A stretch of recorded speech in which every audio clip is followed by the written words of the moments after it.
现在里面开始制冷了，这台空调维修好了，把好的方法分享大家。大家好，我是家电维修小杨。开始维修台空调，这台空调的话就是不制冷。先看一下，现在里面已经开机了，刚刚出来外面看一下了，风扇有转动，前面的1分钟是没有的，听一下那个响声。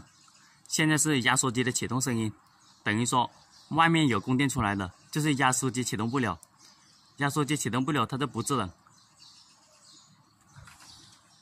这是个遥控，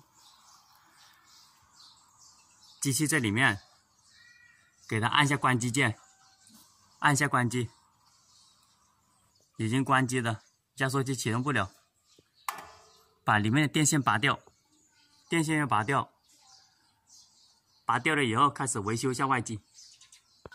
先把外面的螺丝先把它拆开，看一下压缩机启动不了，大部分都是这个坏了，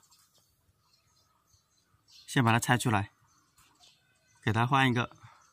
看一下这个25微法的，把这个给它换了测试。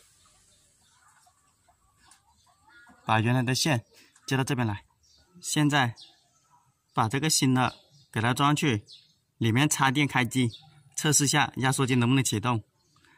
大部分都是这个坏了，给它换了就可以了。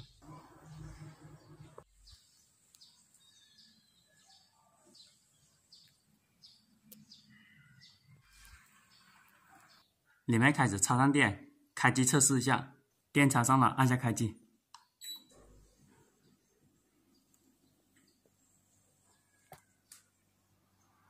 听到外面有响声了，听一下声音，现在压缩机启动正常了，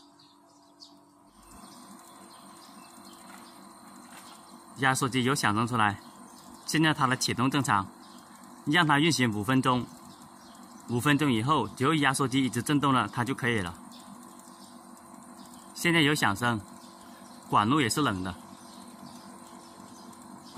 这条细的管开始有露水出来了，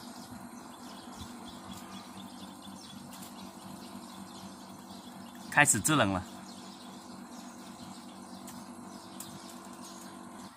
先给它试一下机，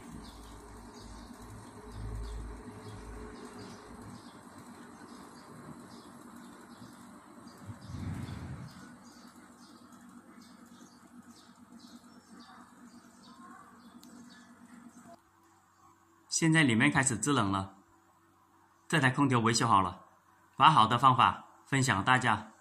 好的，谢谢大家的观看。喜欢我视频的朋友点下关注和转发，谢谢大家。